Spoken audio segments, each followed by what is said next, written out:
In the word.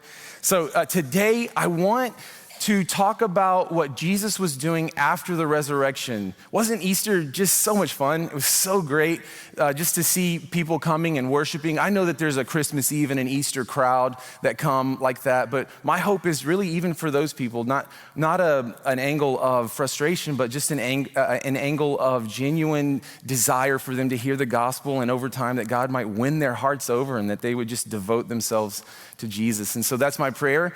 And coming off of that, I wanted to talk a little bit about what we see in Acts chapter 1, verse 3. So let me get to it. Acts chapter 1, verse 3. This is not where we'll be. We'll actually be in John chapter 20 and 21. So I want to see what Jesus is doing after the resurrection, but it kind of springs from this verse here, the idea of what was Jesus doing after Easter, after the resurrection. Acts chapter 1, verse 3 says, during the 40 days after he suffered and died, he appeared to the apostles from time to time, and he proved to them in many ways that he was actually alive. Now, how many ways would you have to prove to me that you had risen from the grave? Just one. I mean, you just show up, and I would like to think I would say, that's a real deal. That's a thing, and it's happening. But nonetheless, he shows up time and again, and he proves to them in many ways that he was actually alive. Why would he need to do that? Well, because we are just doubters. We just are. And so today what I want to talk about here, the last part of that verse is he talked to them about the kingdom of God, so he was explaining more to them. But I want to see a couple of encounters that Jesus has with his disciples and him trying to not just convince them that he's alive, but really trying to win them over so that they would place their faith in him, they would place their trust in him. So I think the reason I say that is because it's important for us to note that even after the resurrection, those closest to him still needed him to actually address their doubts. So if you're here and you're sort of secretly carrying doubts, and the two people that I want to talk about today are going to take us a long time to get through. I'll try to go through it as fast as I can, but if you're secretly carrying doubts, I want you to know that you're actually in good company. The 12 disciples, well, there were 11 now. Judas has left. And so there's 11 disciples here and other followers, but they are still doubting after the resurrection, after having an encounter or two or three.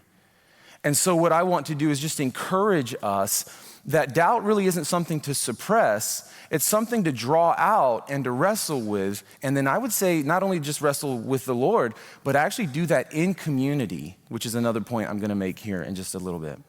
But anyway, Jesus spends time addressing the doubts of his followers, and that's kind of what I want to do today. I want to talk about dealing with our doubt, and really sometimes what God does is allow us to go through a season of waiting, uncertainty, so that he can draw out elements of doubt where we have either doubt about him and maybe his care for us, or doubts about him. Some people have legitimate doubts that he exists at all, and some believe he exists but maybe doubt that he cares for them. So there's doubts we have about God, and then there are doubts that we have about ourselves. Doubts that God, maybe I believe God's real, and maybe I know he cares, he's a good God, but maybe I actually doubt that he'll forgive me, or doubt that he'll receive me, or doubt that I can be used by him, or that he could include me in his work again. Or maybe I've gone too far, or maybe it's really that I don't have a pedigree, or really don't have anything valuable to offer, or anything like that. And so then we doubt God, we doubt ourselves and the work that God could do in us. And so the two people I want to talk to you about are Thomas, who I think really struggled with doubt about God, about Jesus. And then I think I want to talk about Peter, who I think had such a sense of shame that he was languishing in self-doubt, in terms of what I mean is doubting that he could ever be sort of used again, loved again, included again in the ministry. So the reason I say that is because Thomas, the reason I like this is because these are two kinds of people, and I think it's really sort of captures most of us, if not all of us. And maybe some of you are like me, where you've had seasons in your life where you can sort of resonate with both of those perspectives or both of these people. So let's dig in. When I think about this, I want to start with Thomas because he's naturally a bit skeptical. Jesus meets him there and really affirms to Thomas that not everyone will get the benefit of actually meeting me and getting the proof of the resurrection. And I think what I'm going to share with you about Thomas is that maybe you're a bit skeptical, maybe you've got some questions and doubts, and you're going to have to I'll just encourage you to borrow from Thomas, who is your brother, who had the same doubts, and his story is supposed to help us to see a few things. So, starting with Thomas, I want you to turn over to the first story of Thomas is in John chapter 14. Now, I'll have it up on the screen for us, but in John chapter 14, we'll read verses 1 to 6, and this is the story of Thomas, and I really want you to see what Thomas says. Don't let your hearts be troubled. Trust in God and trust also in me. So Jesus is addressing trouble. He's addressing the fact that things are about to happen. He's about to be crucified. He's about to go to his death. There's things that Jesus knows is about to happen. And so he's saying, you're going to go into a hardship. You're going to go into some troubled season. Don't let your heart be troubled. Trust in God. Trust also in me. Now, there's an entirely other sermon here that's worth exploring on your own. First of all, you can let yourself be troubled, or you can not let yourself be troubled, apparently. It has something to do with letting yourself. And so I think that's really interesting. And then it's letting your heart be troubled. And then he says, trust in God, trust also in me.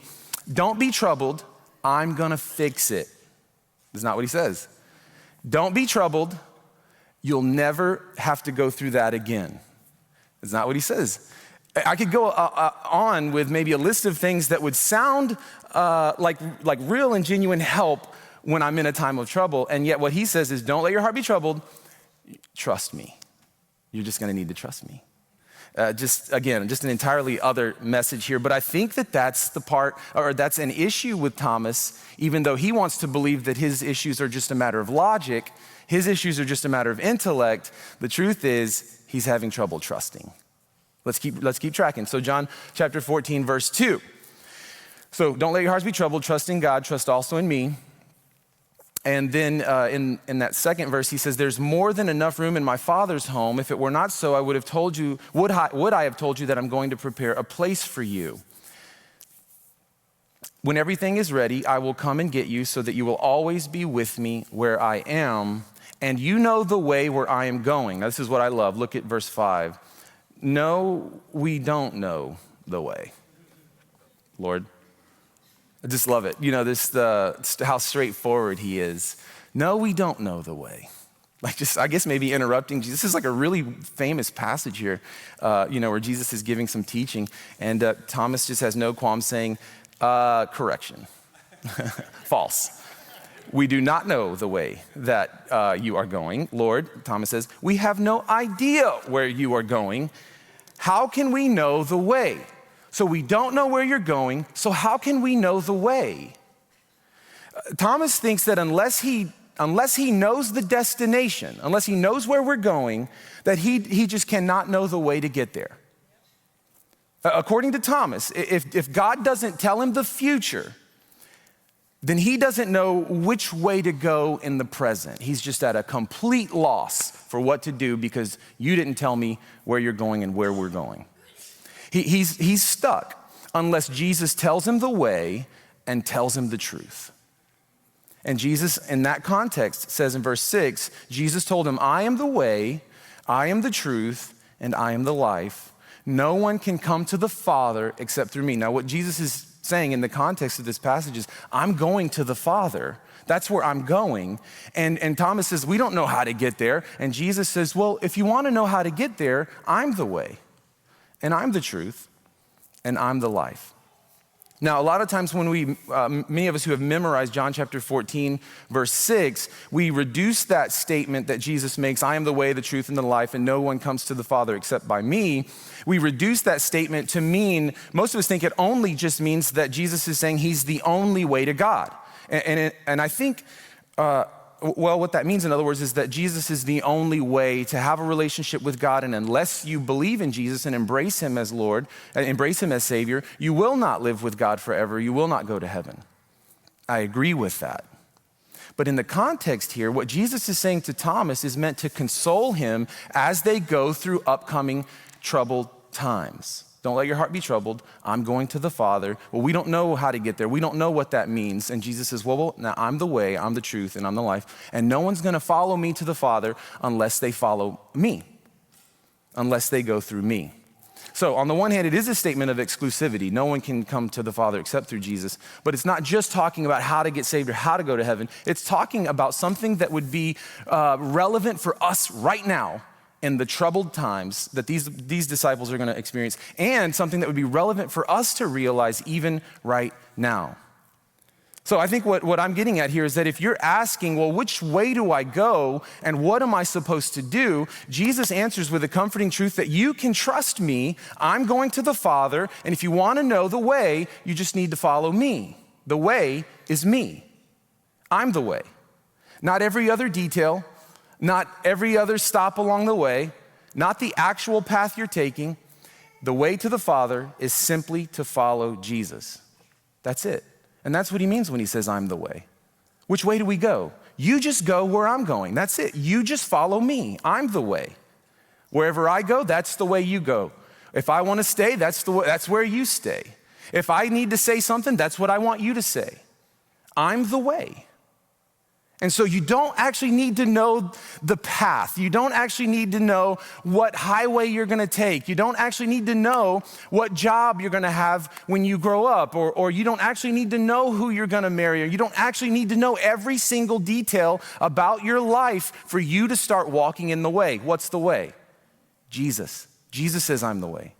If every single one of us were committed to doing this and only this, I will just follow Jesus, go where he goes, say what he wants me to say, do what he wants me to do, then along the journey of life, we will be in the way he wants us to go, precisely because we are just following him. He is the way. So when I don't know which way to go, it's really difficult for me because I'm trying to sort out all the pathways, all the possible options, and it really gets drawn back here to a matter of faith in Jesus when he says, trust me. You're going to need to follow me, and I'm not going to give you all the details, Thomas. I just think that is so powerful, and it's been so helpful for me that just to realize that Jesus really hasn't committed himself to telling us every detail about where we're going or even how we're going to get there. He just says, follow me. I'm the way. So for me, as I think about Thomas, even just, he's asking, how do we get there? But there's other truths here. There's just that Jesus is the way, but then also that Jesus is the truth. I think there's a lot of us saying, well, I don't know what to do. So Jesus says, I'm the way, you just follow me. And we say, well, I don't know what to believe. What's the truth? I'm not sure what to believe. Jesus says, well, I'm the truth. You just believe what I tell you.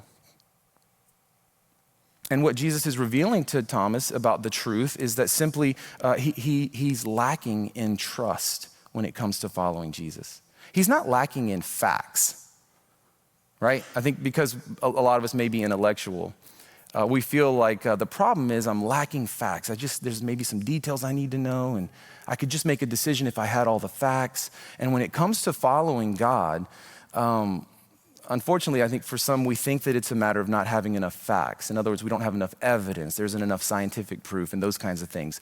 And what I'm saying is to follow God, even if I could present to you a series of facts that would undeniably prove that either God was real or that Jesus had risen from the grave or that whatever, I would still have to say to you after showing you all the facts, so do you believe it?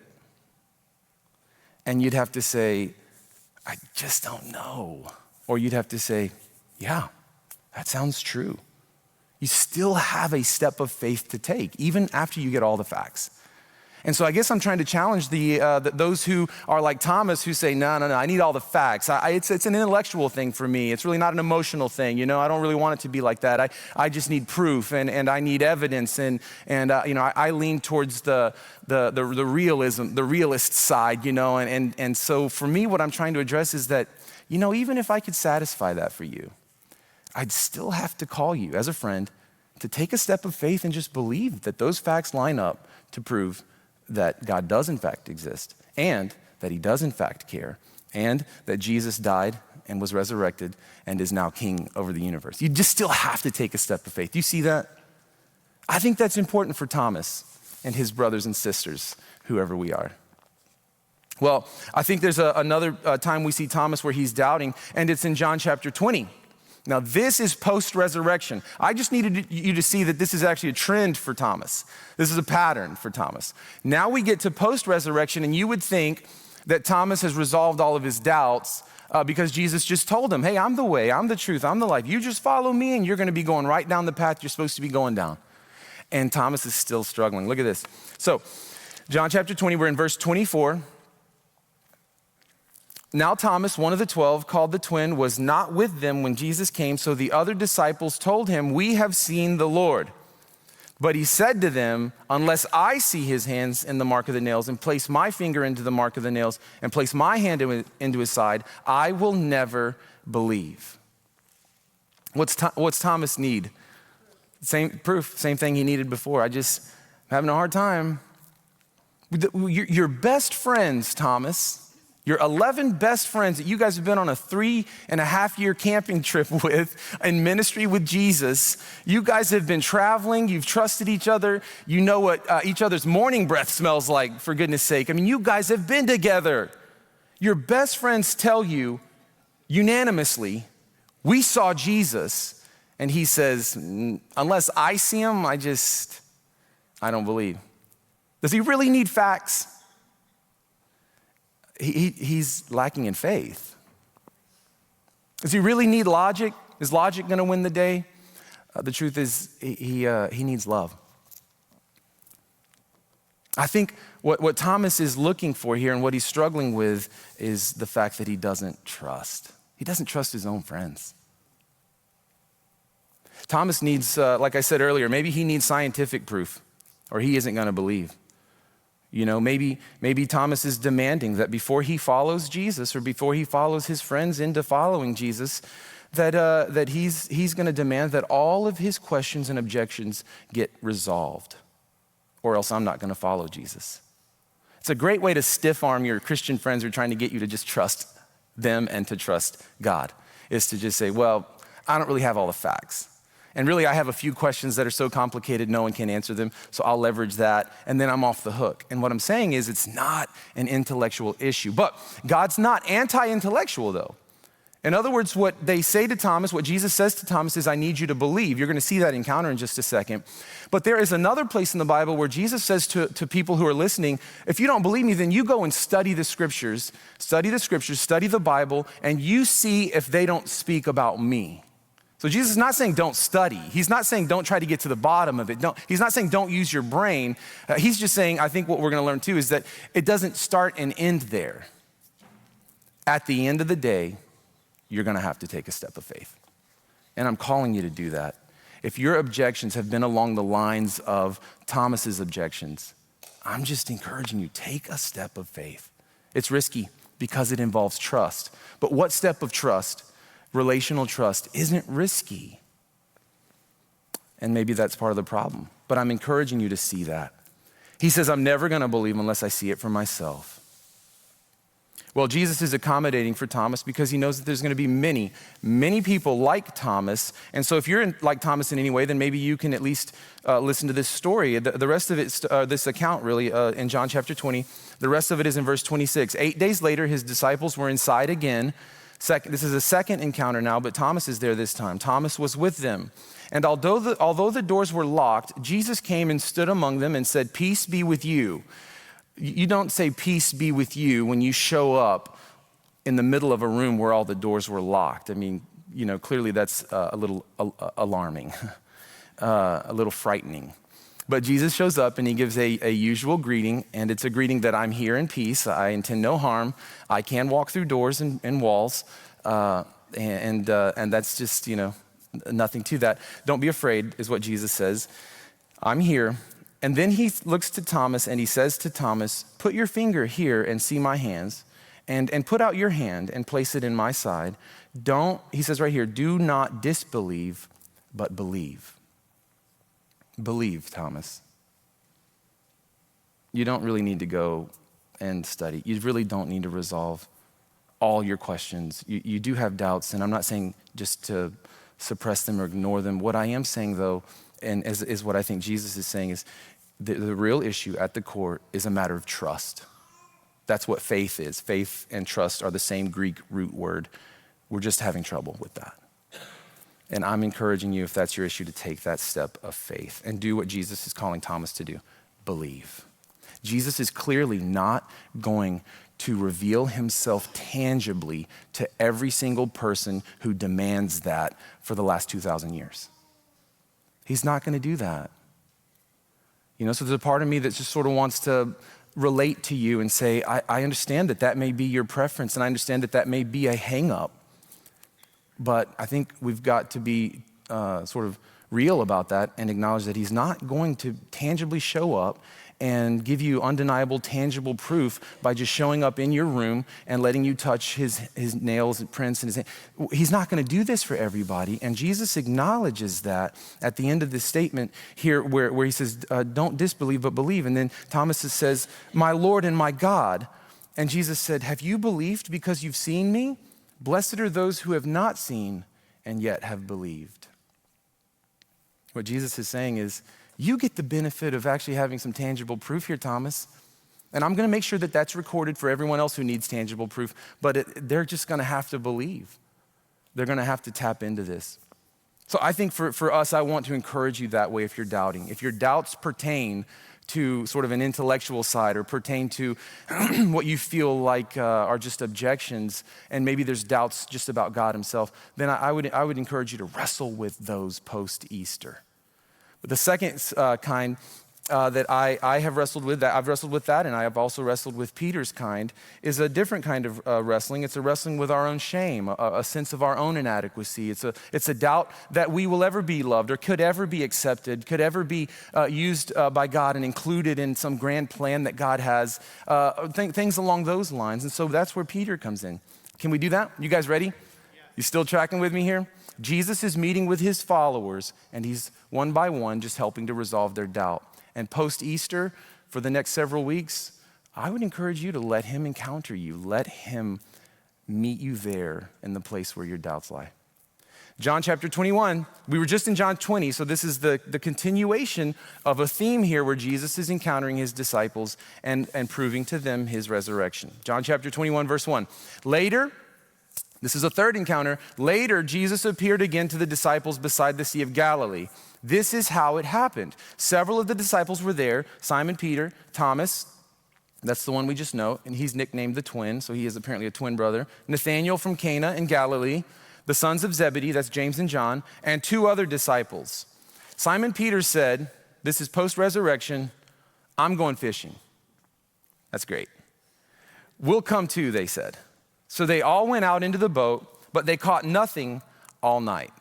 Now, the context of this story is what most of us know, but just in case, Peter has denied Jesus 3 times the night of Jesus, the darkest night of Jesus' life, the most desperate condition that Jesus was in a place where he needed his friends, in a place where he really needed Peter, or could have used at least the presence of Peter, or at least the willingness of Peter to go with him. Jesus was abandoned by his friends, and Peter in particular, as it pertains to this story. And in that time, over that course of that night where Jesus was betrayed and where Jesus was condemned and then later crucified that day, Peter had denied him 3 times, saying, I don't know who he is. No, you know who he is. You're one of his followers. No, I have no idea who he is. I have nothing to do with him. And so Peter's definitely feeling like he has sinned, definitely feeling like he has made a mistake. This is a failure that I think Peter probably feels like he will never recover from. He's relegated himself to his old job before he met Jesus, before he was called into ministry. Let's go fishing. Let's just go back and let's just do the thing we know how to do, because that's pretty much all I'm going to ever be able to do from now on. I've just made a big mess of things. So I think he's doing what he thinks is his only option, except that the problem is he goes back to fishing and catches nothing all night. So it's a long night. They're probably exhausted. And that's what it feels like to be carrying heavy burdens. That's what it feels like to be carrying doubt, the kind of doubt that is really along the lines of our own shame. what we think about ourselves and along those lines. It's like trying to do the only thing you can figure you can do. For Peter, it's fishing. But you're doing everything you can just to take your mind off, doing whatever you think you can do, the best you can think to do. And in the end, you still feel empty and exhausted. And this is where the story picks up. John chapter 21, verse 4. Just keep your Bible in chapter 21 because we're going to run all the way down and I'm just going to walk us through it. At dawn, Jesus was standing on the beach, but the disciples couldn't see who he was. They're about a football field away, couldn't see who he was, but saw someone over there. And he calls out, "Fellows, have you guys caught any fish?" "No," they replied. Then he said, "Throw out your net on the right-hand side of the boat and you'll get some." So they did, and they couldn't haul in the net because there were so many fish in it. And I think this is the beginnings of an awakening for Peter. See, Jesus is about to have a conversation with Peter. He's about to set things right. I jumped ahead emotionally and felt what I'm going to feel and what I've been feeling about this story. But Jesus is about to really meet Peter in his doubt. And this is the beginning of that process where he wants to undo that doubt. And really, it's a reminder, I think, at least at this point, that we will definitely accomplish more when we listen to Jesus and do what he says than when we're just trying to do our own thing our own way. And I think Peter's learning that. The next verse is verse 7. Then the disciple that Jesus loved, John, who wrote this book, the book of John, loves to refer to himself as the one that Jesus loved, which is great. I don't know if that's a jab for the others or just a genuine sense of just that's how I want to be defined. I want to be known and defined by the one that Jesus loved. I think it's maybe both. Because when it comes to the resurrection, this is not in my notes, but when it comes to the resurrection of Jesus, Peter and John are running down to the tomb and they race each other, okay? And one of them gets there first, and John is clear to establish who it was. So I think there's something going on here. Nonetheless, John looks over at Peter when they get all these fish, and he says, "You know who this is?" And he says, "It's the Lord." And when Simon Peter had heard that it was the Lord, he put on his tunic, he had stripped for work, and he jumped into the water, and he headed to shore, made a beeline. The others stayed with the boat and pulled the loaded net to the shore, for they were only about 100 yards away from shore. When they got there, they found breakfast waiting for them. Fish cooking over a charcoal fire and some bread. "Bring some of the fish you've just caught," Jesus said. We got to stop there. Jesus has already made breakfast, and so does he need any of their fish? So when he says, "I've got some breakfast here, but bring some of your fish over. Let's cook that too." What he's doing is teaching Peter that I really don't need you, and I don't need what you have to offer. I can make breakfast on my own. I'd like to include you. I'd like to include you by giving you a truckload of fish, and then I want to use some of that.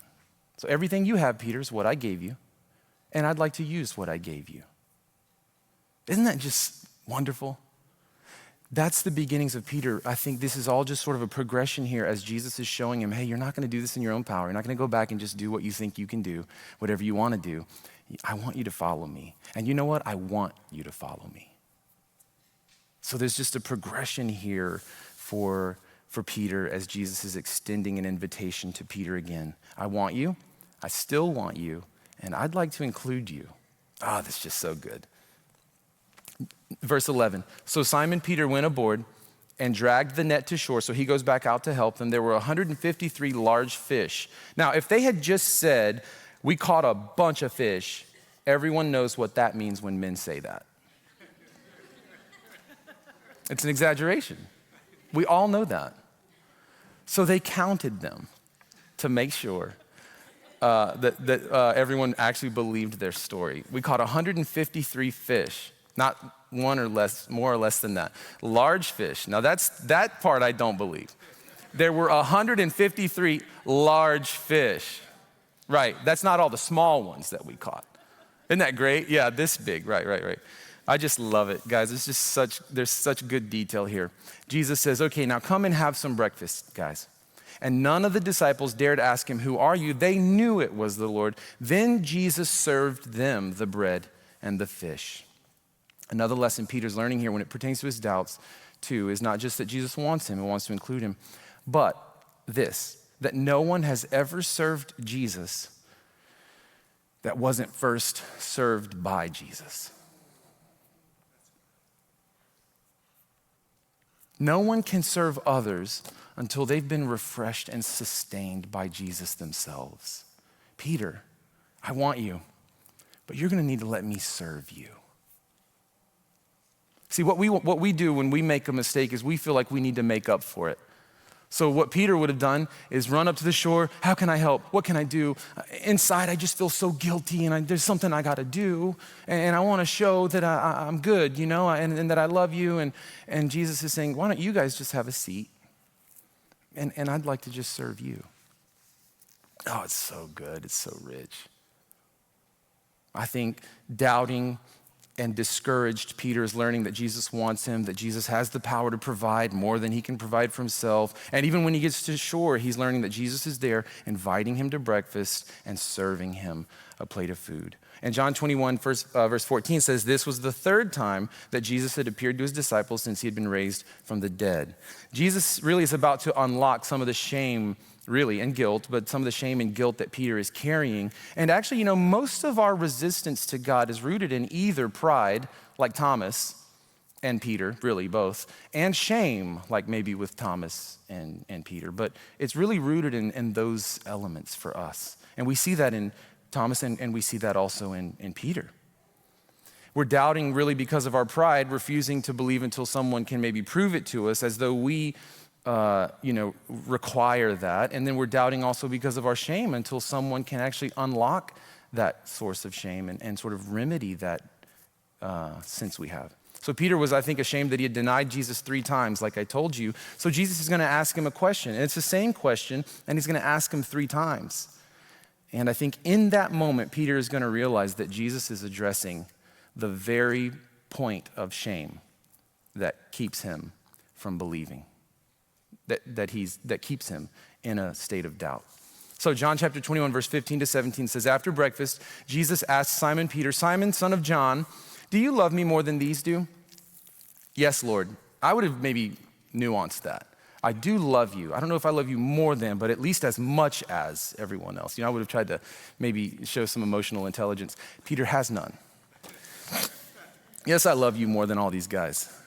Yes, Lord. He says, yes, I know that I love you. You know that I love you. And Jesus says, okay, I want you to feed my lambs, Jesus told him.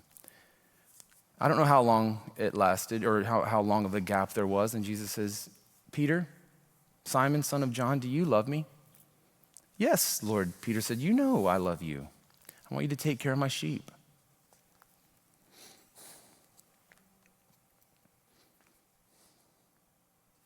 And the third time he asks him, and he says, Simon, son of John, do you love me? And Peter was hurt that Jesus asked him that question a third time. And he said, Lord, you know everything. You know that I love you. And Jesus said, well, then feed my sheep. Why was he hurt? Why was he only hurt after the third time?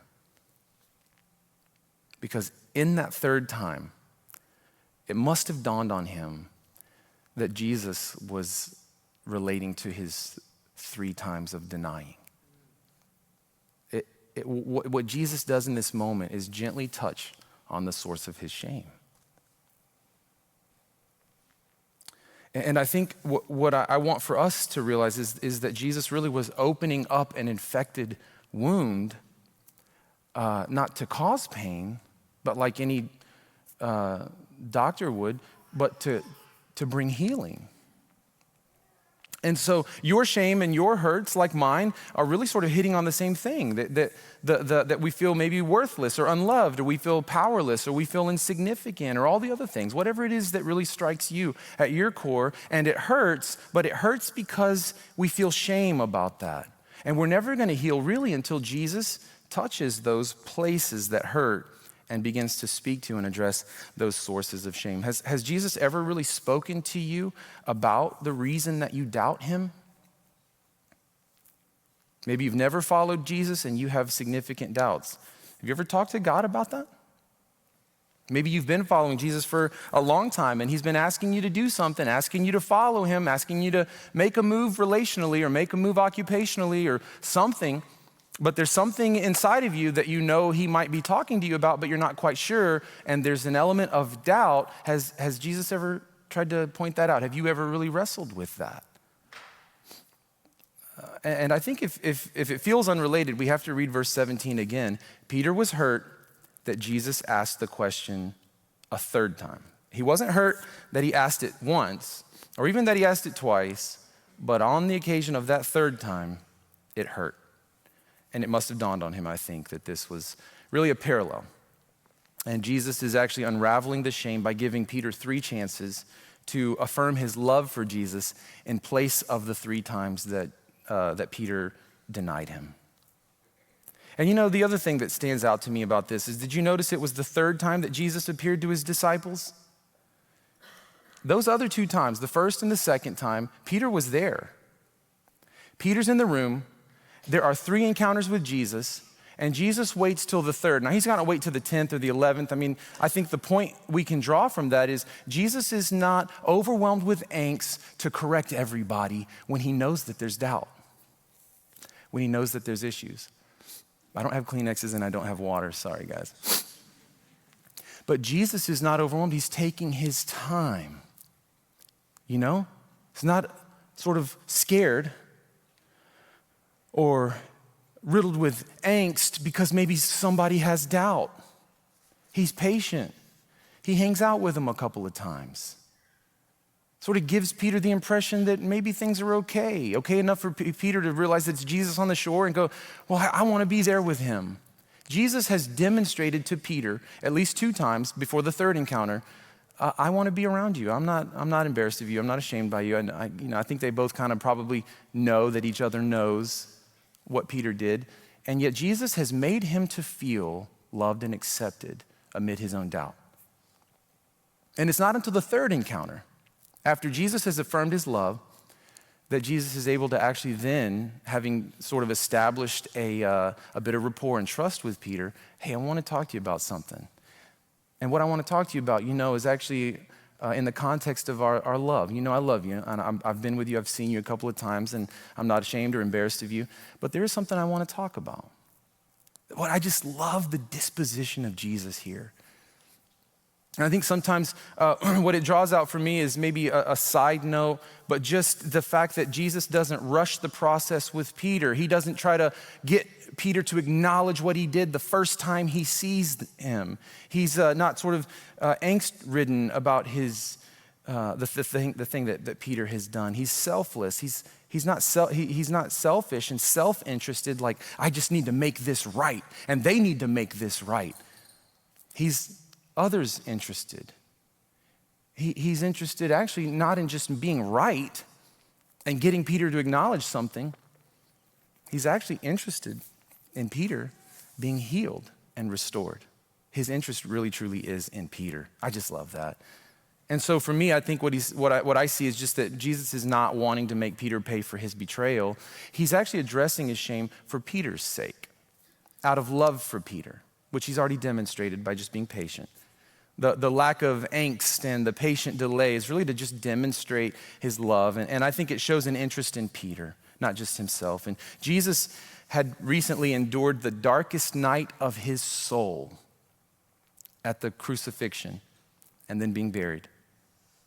Jesus endured that so that Peter could be released from the shame he feels about the darkest night of his soul.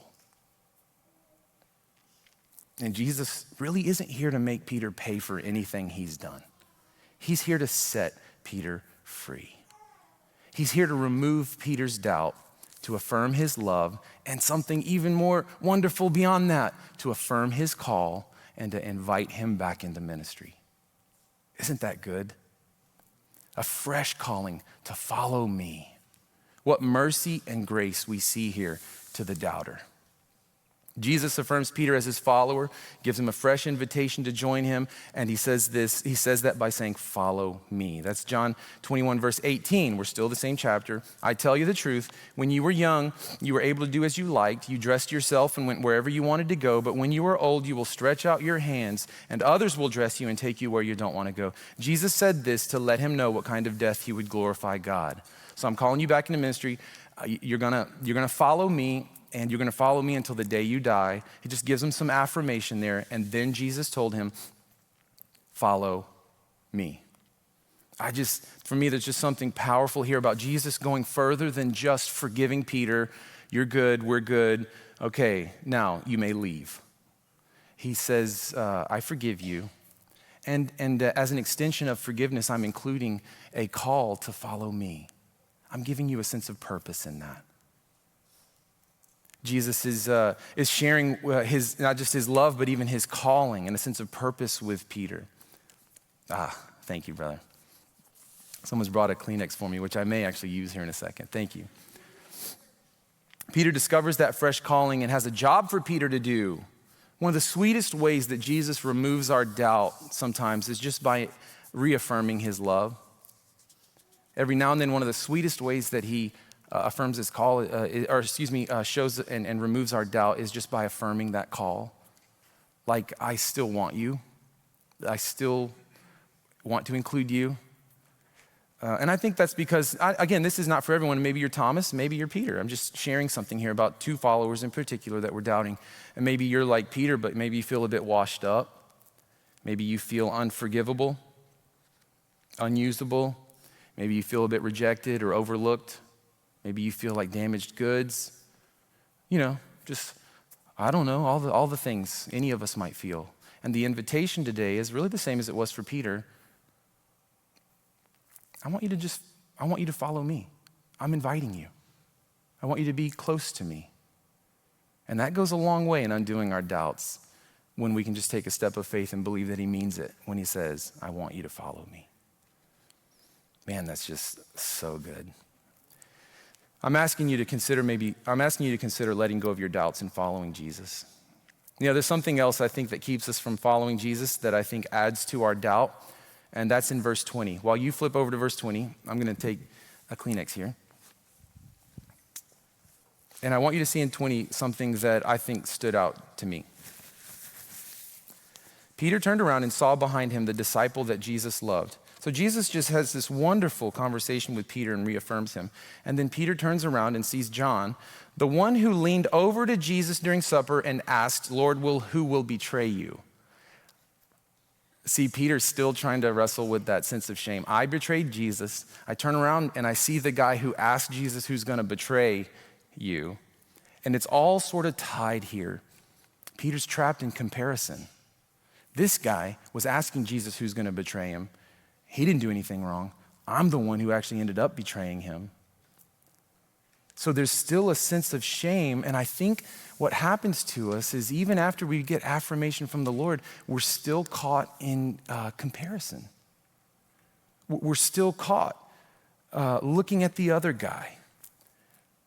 We're turning to someone else that we're comparing ourselves to, and the reason I'm comparing myself to that guy, the reason you're comparing yourself to that girl is because there is something in them, and that person in particular, that really touches on your shame. I mean, there's probably other people you don't want to be like or don't want to hang out with or don't feel like you compare yourself to. Why that person? Why those people? What do they have? What do they possess? You feel you don't. And that sense of inadequacy, that sense of lack pertains to your shame. And Jesus wants to address that too.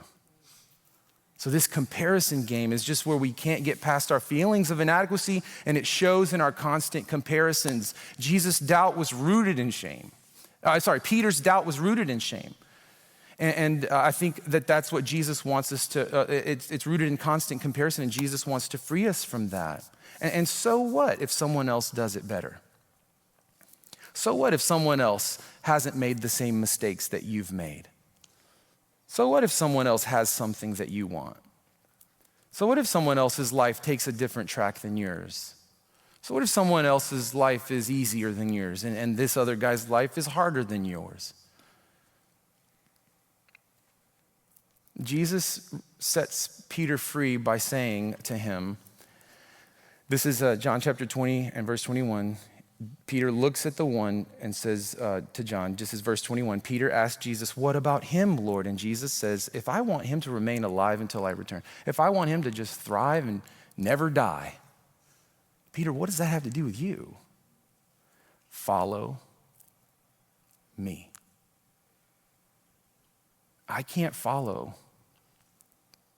him. You can't follow her. You can't follow someone else. That's what you're doing when you're comparing. And Jesus says, hey, you're not following John. Your pathway isn't John. You don't do what John does. You don't go where John goes. You don't do what Susie does and look like Susie looks and have all that Susie has or whatever, you don't. Jesus is saying, hey, you're not following them. Your path is not theirs. You follow me. I'm the way. I'm the truth. I'm the life.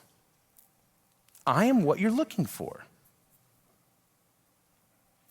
And he addresses Peter there and sets him free, reminding him of his identity and his calling. Follow me. Don't follow him. Don't follow her. You follow me. And man, that has been so good for me. And I think it's so good for us. Look to Jesus. Follow him. Follow his path for your life. Listen to his words. Be engaged with the people of Jesus, his family, the church, and get advice from them and care and accountability. Listen to the Spirit as he opens doors and closes doors. Just follow him. That's the call that Jesus has. And there's a lot of peace if we can do that. Because Jesus really does have a plan and a purpose for your life. And I don't think that that's a trite saying. I think it's true that we have to just acknowledge that. And I think it's right for me to encourage us and even ask us, are you going to follow Jesus? I think for us, another thing that I find interesting, and this is my last point, really, is that this encounter with Peter, he does it in front of everyone. Now that's embarrassing. But he has that same encounter with Thomas that I talked to you about earlier. That's in front of everyone too. For me anyway, as I think about this, it's interesting to me that Jesus actually handles this in the context of community so that I really think so that it's unmistakable and irrefutable. If Thomas ever doubts, who can remind him? If Peter ever doubts again, who's going to be able to remind him? His friends. If anyone ever tries to condemn, he has eyewitnesses of the full pardon and restoration. So I'm saying share your doubts. Share your pride. Share your shame. Do that in a trusted environment. I don't think you should do that with everyone. You should do that in a trusted environment. If you don't know who that is, you come find me and I'll point that out for you. I could be that. One of our elders could do that. One of our team leaders could do that. Our group leaders are capable of doing that. Share though. And I think the beauty of doing this in community is having people around us who are ahead of us and behind us, some who've done worse things, some who haven't done as worse things, some who have more and some who have less, some who seem more fruitful, some who seem more faithful, some who seem less. It's not really so that we can compare ourselves in community, but it's a gift to us so that we can benefit from each other in community and watch each other's progress and really encourage each other along the way as God does his work in our lives. I'm encouraging you to see that Jesus restored Peter and restored Thomas and addressed their doubt, their pride and their shame and all that in front of their friends while their friends were watching. And I think the beauty of confessing to one another is that when Jesus restores us, our friends can take note, they'll be blessed and benefited by it, and they will actually have seen the work and progress that God is doing in our lives. And anytime that our shame or our guilt or our pride or whatever starts telling us lies about our past and maybe lies about our future, things that we can't do because of something we perceive, our friends are going to remind each other and they're going to push us on to follow Jesus. Just keep following Jesus. That's a great point. So I want to encourage you today with your doubts to follow him. Have you done that? Have you ever taken a step of faith to follow Jesus? And maybe it's a risky one, and maybe there's a lot of doubt, and maybe that's why. But maybe today you'll set that aside for a second and just say, the real issue, God, is I don't trust you. I don't know you. I don't have a relationship. Or I've known you, but it's been a long time. Or I'm struggling. I know you, you're good, but I've done this, or I've done that, or I'm not capable, or I don't have the gifts that she has. I don't have the things and the gifts and abilities that he has. Or, just why don't you just confess that? And why don't you just say, Lord, okay, I'm going to follow you. I'm going to take my eyes off of the things I have just been obsessed with, and I'm just going to refocus them right back on you. When I'm doing that, I might have doubts about whether that opportunity is going to work out, and I might have doubts about whether that relationship is going to work out, but he removes that inner angst, that inner doubt, and allows me to actually follow him in real freedom. I want that for you. I could preach another hour trying to convince you of that, but you've got to receive it. So I'm encouraging you to do that. This isn't a message just for someone who's never followed Christ before. I think every single person under the sound of my voice needs to reckon with this and recommit themselves to following Jesus. Let's do that together. Lord, we want to follow you. We love you. You know that we love you. It's like Peter. You know that I love you. But what you also know is our weakness, our sin, our shame, the objections we have. You know it all. And so today I just pray that you would soften our hearts, and that those whose hearts are open to you would take a step of faith and receive your forgiveness and receive your affirmation, and that others of us would also receive a sense of freedom to pursue the calling that you have on our lives. The person you're calling us to talk to, the job you're calling us to change, the place you're calling us to live, the people you're calling us to reach, all of that, Lord, I just pray that we would receive that affirmation from you. Please, God, minister to us in our doubt. As we come off of a wonderful Easter Sunday, I pray that in this season that Jesus gives, this 40 days of trying to convince his followers of his resurrection and overcome their doubts and objections, I pray we would be sensitive for these next 40 days to let you speak to our doubts and objections, to be real and open, transparent about those, and to let you meet us there. And I pray we'd be open to each other, that we'd be considerate of each other. I pray all of this in Jesus' name.